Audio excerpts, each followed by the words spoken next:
Okay, so this video is gonna be about arrays. Like we all know about variables. Like if I do int a equal to my 5 and I do c out a and l, so that will print the value 5, isn't it? Like you can store any value and then just print it. But the thing is, now let's suppose you have hundreds of students. Let's suppose I have a student called Ram and another called Shyam and like a lots of them till 100. So programming is meant to reduce your effort and not increase it. So if you do like if you write 100 names over here, it will be like too difficult for you to remember all the stuff here. So here array comes in the picture. So imagine you want to store marks of 100 students. Would you create 100 variables? No, of course I won't create that. So that's where arrays come in. Okay, so basically arrays in C++ are a collection of elements of same data type stored in contiguous memory locations and they're accessed using indexes. Okay, so that might go out of the head. So, let me just mm, draw it. So, for example, consider this is our array. Okay, so this is element 1, this is element 2, this is element 3, like this. Okay,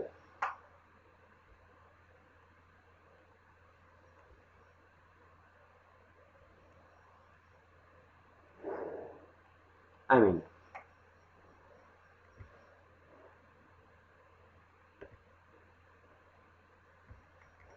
okay, so this will be our element 3 and again this will be our element 4. So this is how an array looks like. So so array is a collection of elements of same data type. In C++, they are of same data type. Same data type means that let's imagine if this is like if this is an integer, this element, this one is an integer, then second one also should be an integer, third one also should be an integer, fourth also should be an integer, and fifth also should be an integer. Okay, and they're contiguous in memory. Contiguous in the sense, for example, if this is a memory location 6A 6B, like in the register where is it stored, it is some memory location. Then memory location of this one will be just next to this, and this one will be next to this, and so on. So this is how our arrays work. Okay, so now, second point comes about how do we declare an array? So, for example, if I need to store marks of 100 students, I will do int arr 100, and I can just do cout that arr of 54. Example, I needed to get the 54th value. I can do this, and it will be a garbage value currently. Like if you just initialize an array, all these 100 values are generally some garbage values, and that depends on compiler. To some stores 0, some stores garbage value, and stuff like that. Like yeah. Now, next thing. For example, if what do you need to initialize? You can do int arr5 that's equal to me 1, 2, 3, 4, 5.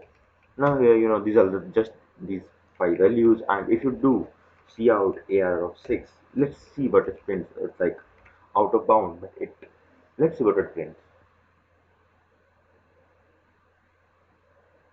Yeah, I mean it's see 0, 1, 2, 3, 4. These are the indexes 0, 1, 2, 3, 4, and this AR of 6. This is some garbage value it printed, so nothing to worry about. So this is how arrays are declared. Like above is the way we can also declare, like in this way. You can also declare in this way.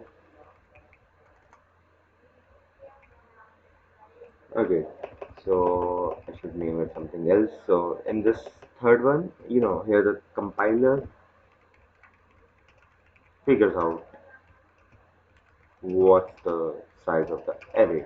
So as simple as that. Now you need to access some elements. I have already told like elements can be accessed using indexing. So if I need to access the first element, you can be like cout err index 0 and then endl. So that will print 1 absolutely.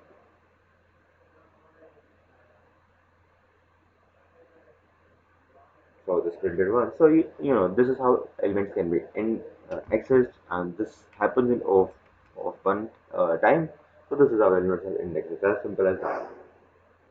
Now, for example, you need to print this entire array. What you can do, like you can use a for loop for int I equal to 0, I less than I plus plus, and you can just see out ERR, I, and L. So this will print all the five elements that are in the array. So I hope everyone knows what are for loops. I'm not gonna like dive deep into the very basics, like see, it printed 1, 2, 3, 4, 5, and leave this list. So it's just 1, 2, 3, 4, 5. This is how elements can be indexed. You can also do like for int element that belongs to the array. You can just do cout element. So no need of like remembering some I variable. Yeah. Now, arrays in C++ generally have a fixed size. Like, they have a fixed size. Like, if there is stack allocated, not saying about those which you do like pointer stuff, but they have a like fixed size. And if if you make need to make arrays that are of dynamic size, ideally one should use vectors. So I'm not gonna dive deep into vectors now. Currently, let's focus on array only. So this is how I work. Like next, we can go into array problems, but some stuff that will come into play before going into array problem is first of all, how do we sort an array? So there are many methods of sorting, but here I will just tell about the built-in sorting function. Like you can do sort, for example, int arr 5 that's equal to 1 2. Okay, I'll do 4 5 3 2 1. Okay, so you can do sort arr plus 5 arr plus c. ARR is actually a pointer. See, I will explain. Okay. Basically, ARR is a pointer to this. Okay, this is index 0, this is 1, this is 2, this is 3, and there will be this index 4. Okay, I have 0, 1, 2, 3, 4. Yeah, so this is an array which has a size 5. Got it? Yeah, this is a size 5. And when you do sort ERR plus 5, ERR means a pointer here. Okay, ARR is a pointer to this location. This location can be like 0, 1, B, E. And this is a location which is 5 pointers ahead. It can be like 0, 1, B, say 0, 1, B, J.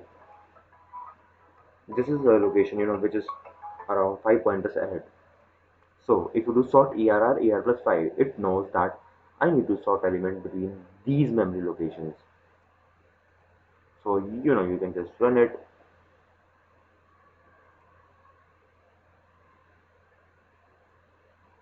Okay, so this is a semicolon, and we can now print the array 2.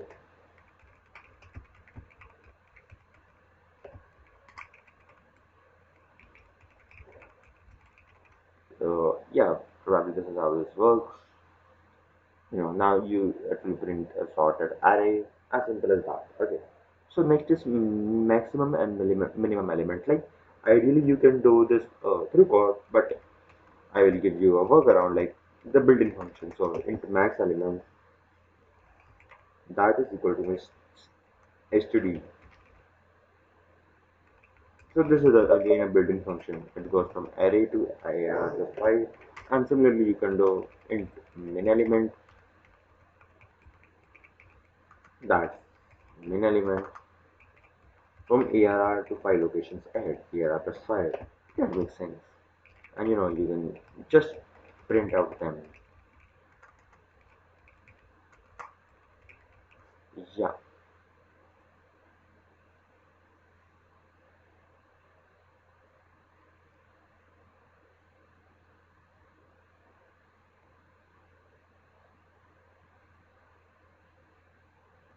Okay, so it's seeing some sort of error. I guess this is an iterator. I believe this is an iterator.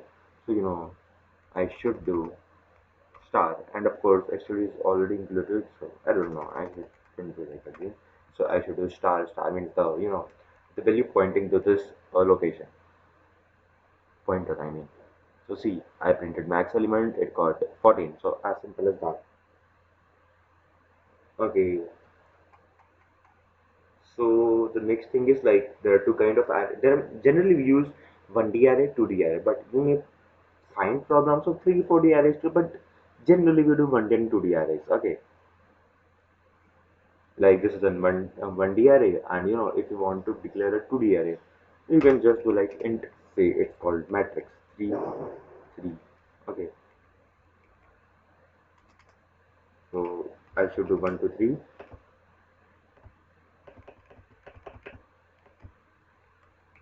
you know I can just copy paste this 1 to 3, and again 1 to 3, again 1 to 3. This is a 2D array. Like, see, there are 3 rows and there are 3 columns, so this becomes a 2D array of size 3 cross 3.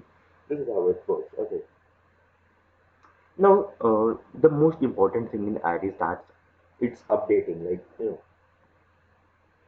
for example, like I will just show you how arrays are passed into a function. Like, mostly in coding platforms, you always see array functions, so that's much to explain. So for example, if I write a function void update and I do int arr int n. Okay, I'm doing this. Okay, now I did arr of 0, that's equal to 120, and then I did for int I dot arr, print out the value which is inside the array. Okay,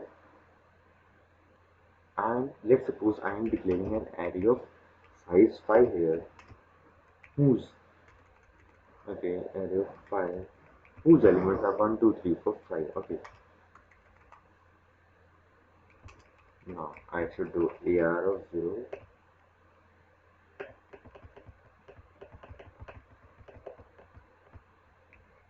and L.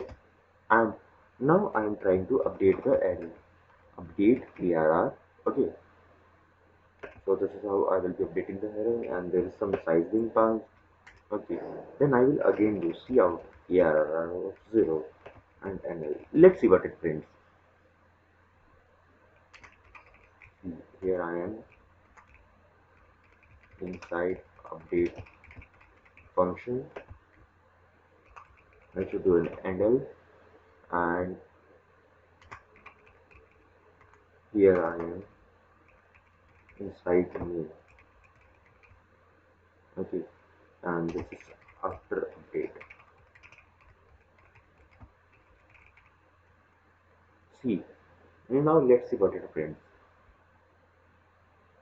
Okay. So this is missing.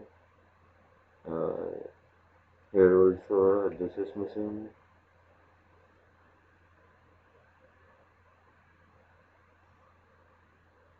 Mm,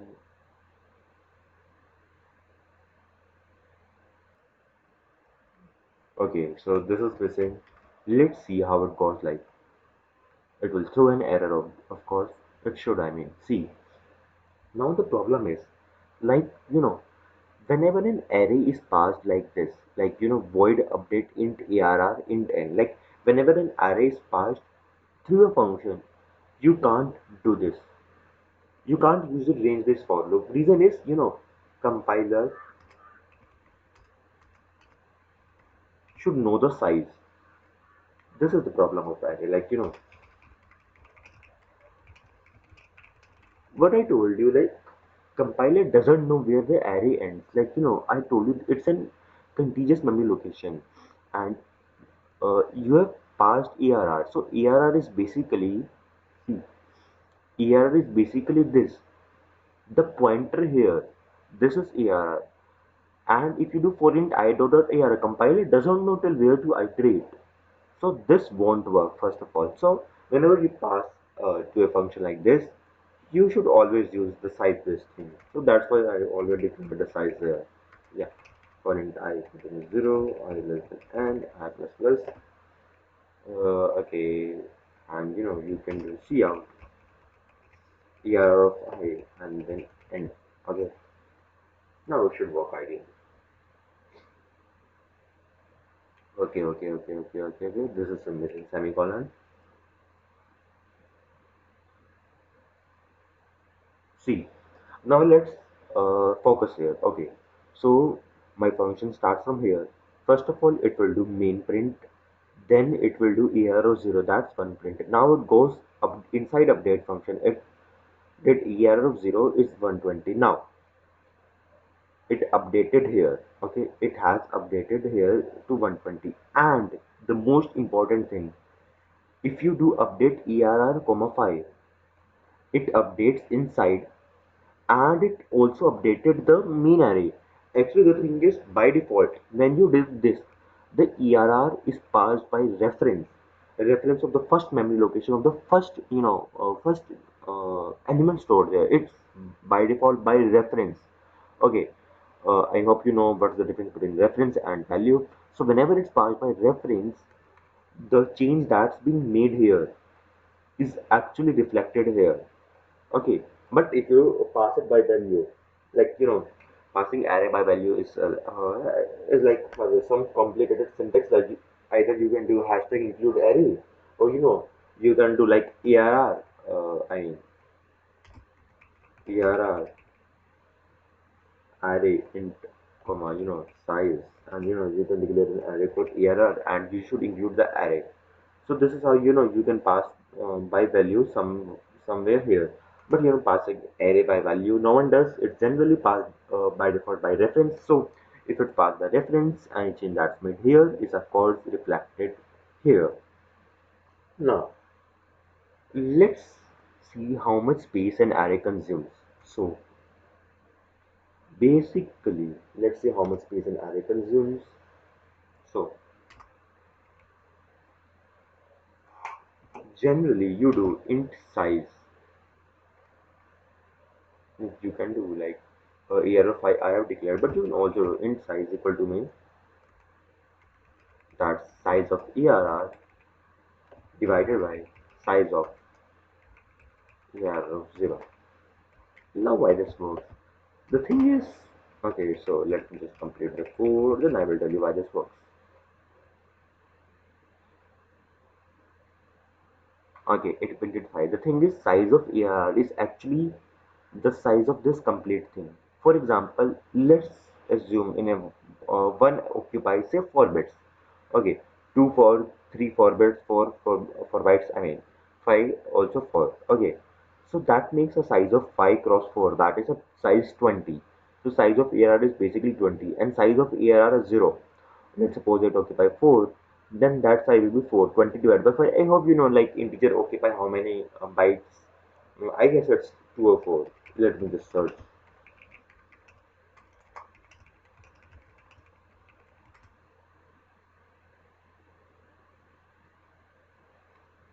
Okay, so integer is at least 2 bytes, and long can go for is more. That's around 4 bytes and 8 bytes. So integer occupy 2 bytes. So that means this occupied 2 bytes. This also 2. This also 2. This also 2, and this also 2. That makes a total of 10 bytes for this array. Okay. But the array size should be 5. Here is the byte size of something, give you the number of bytes occupied. Okay. And then I do size of AR of 0. So size of AR of 0, this is 2 bytes. So 10 divided by 2. That give you 5, which is the size of the array. This is how this array thing works. I mean, I think this was enough for you to start any question related to array. So yeah.